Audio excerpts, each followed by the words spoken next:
Hey guys, Shukesh here with the camera tips and tricks and tutorial on the Samsung Galaxy Note 20 Ultra. Thanks for liking the part 1. This part 2 will be much more interesting and intense. There is an awesome AR feature on your Galaxy Note which is called a picture link, available under AR zone. As I point the camera to this picture, as you can see, there are some icons, emojis that are floating on the picture because I have already created a picture link with this picture. Let me now switch to create mode from view and show you how to create a picture link. First, take a picture of the AR marker that you want to use for picture link. It should be a flat rectangular surface, which can be a book, any postcard, or even another smartphone.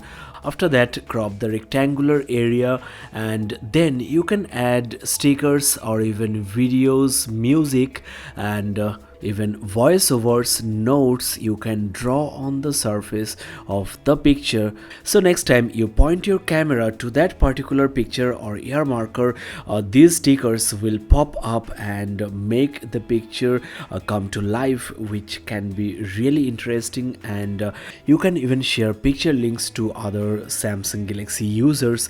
Suppose you have sent your partner a lovely postcard, and with the help of picture link you can make it so much more interesting. You can add personalized voiceovers, stickers, videos, make your wedding invitations, postcards, greetings cards awesome and unique.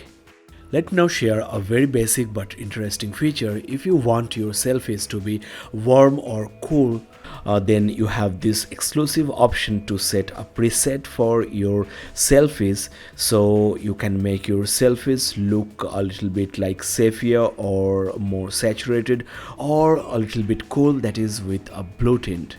Of course, you get an exclusive filter field, and it's one of the most advanced I have ever seen on a smartphone.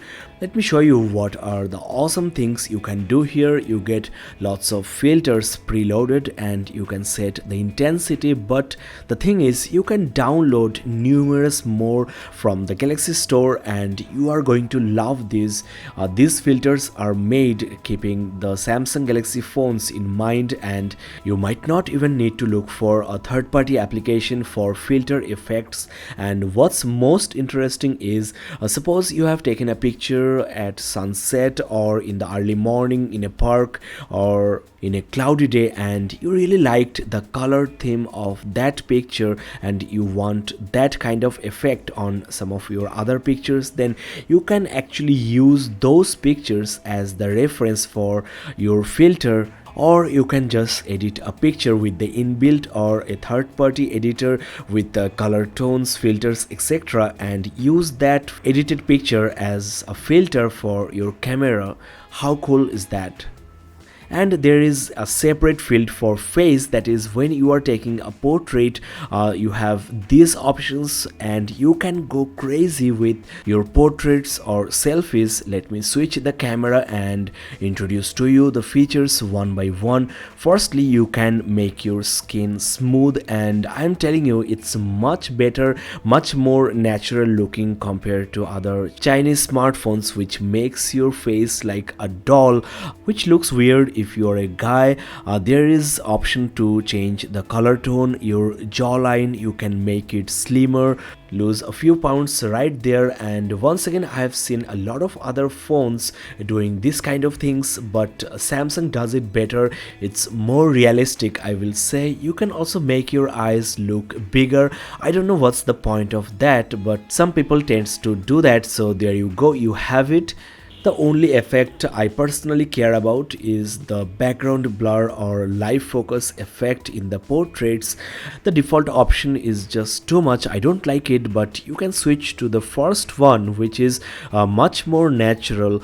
It gives you the DSLR like feel and you can change the amount of blur. There is also a spin effect, looks like the picture is about to spin.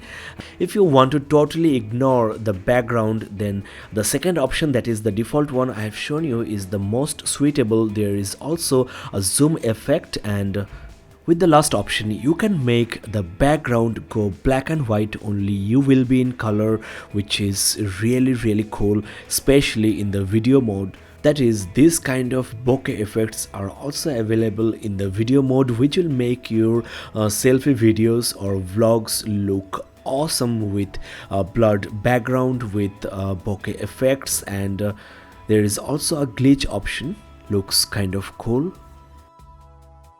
Now guys, there is a very basic thing I want to talk to you about. Well, you can take normal wide angle photos with both of your 108 megapixel sensor as well as your periscope zoom lens. With the 108 megapixel you take 26 mm, whereas with the periscope lens it's starting at 24 mm. And normally I don't think there is much difference unless you zoom in, and there is definitely more details on the 108 megapixel pictures. In addition to that, the aperture is also bigger, f1.8, whereas on the periscope lens it's f3.0 maximum. But the only downside is the size of the pictures are really very big, almost 10 times more than the normal 12 megapixel photos. With the 108 megapixel you can expect better bokeh and maybe better low light performance, though due to the higher megapixel count the pixel size is quite small. You can also switch to 8K at 24 fps only with tracking autofocus and video effects turned off. At Ultra HD 60 fps these two options are also not available, but at lower resolution or frame rate you get tracking autofocus, and from 1080p 30 fps video effects are also available. Interestingly, in the Pro mode, you can also record in 21:9 cinematic aspect ratio at 8K as well as at Ultra HD 30 60 fps, and also there is an option for 1080p 120 fps, not slow-mo, just high fps video option in the Pro mode, so you can check that out. Now, to save space for Ultra HD or 8K videos, you can actually save the videos in HEVC compressed format, but some of the video editors and also online media sharing platforms might not support this format yet, but of course you can convert the videos later. On the other hand, there is HDR10 Plus, which can optimize the color and contrast of your scenes, which is supported by YouTube. And lastly, there is zoom in mic, that is, you can focus the microphone to the sound that is coming from the zoomed in subject or the speaker. For example, if you are recording somebody and there are a lot of people around, a lot of people talking, if you zoom in to that person's face, the microphone will try to suppress any other noise except for what that person is trying to say. Now, there is another advanced option. Under the Pro video mode, there is this Omni microphone option. You can set the direction of the microphone depending on the location of the sound source, which can be at the front or at the rear of the phone, and you can also use USB dedicated microphones or maybe the microphone on your earphone. And there is this Bluetooth option for Bluetooth earphones. You can also amplify the sound. So with the help of the two microphones you have on your Galaxy Note, one at the bottom and one at the top, you can control the direction. Here I am tapping the bottom and now tapping the top microphone, and as you can see, the right and left microphone indicators are responding accordingly. So this is something you should definitely try on your Samsung Galaxy.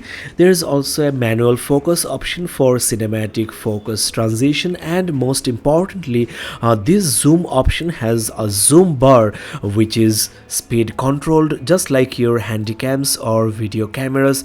You can control the speed of the zoom in or zoom out. So instead of pinching on the screen, use this zoom bar for smoother cinematic look. If you're trying to do something serious like a short film with your Galaxy Note 20 Ultra, these features will give you control over the cinematography if you are a pro user. You can also turn on histogram from the top right corner. On the first episode of this video series, I have talked about the shutter speed, ISO, the white balance, etc. So check that out. One suggestion I have for you, which is followed by most of the videographers: keep the shutter speed double of the frame rate. That is, if you're recording at 1080p 30 fps, keep the shutter speed at 1/60 for the best look, but of course that's flexible. For the 108 megapixel big photos, you can use a compressed file format HEIF, and most importantly there is this raw option that is for pro users. Of course, raw pictures basically keeps the original photos without any post processing by the phone, and also without any kind of filters or compression, keeping as much information as possible, which will be useful in post editing. And lastly, there is this inbuilt ultra wide shape correction, which I will suggest you to keep on. It works nicely, and if you're taking group photos, the people on the edges of the frame will look kind of funny, so this is something that can save your pictures. Now after taking the pictures, you will see an eye at the top right corner, which is basically for Bixby Vision, and it scans the photos, and you can actually search the web for similar pictures about the thing you have just captured. If you want to buy this thing, you can also image search on Amazon right away. It's funny that it scanned my camera monitor instead of the toy, and it's really weird that it has been correct. I can of course define the subject of interest, so let's look for this toy fire truck and see what happens. There you go, it has been found on the Amazon Assistant once again. For instance, you liked your friend's watch or friend's bike, you can actually look for that on the web just like so using Bixby Vision. You also get motion photos, which, as you know, basically records a small video before a picture is taken and attach that video to that picture. It's like live photos on iPhones. Now Bixby Vision is also available on the live viewfinder. You can check a live status of the subject without taking the picture. What makes it most useful is there is a live translate option, that is, just point the camera to any sentence or any phrase and it will be translated just like so, which is really cool. If you're in a foreign country, this can be really handy. You can live translate signboards, directions, restaurant menus and whatnot, so that's an awesome feature, I think. With the new Samsung Galaxy Note 20 Ultra, you can record 720p 960 fps super slow-mo videos and also 240 fps 1080p videos, which is more acceptable. There is also a hyperlapse mode for recording those beautiful sunset or sunrises. Guys, this is the end of the episode 2. If you haven't checked the episode 1, the link will be in the description. So thanks a lot for watching, guys. See you on my next video.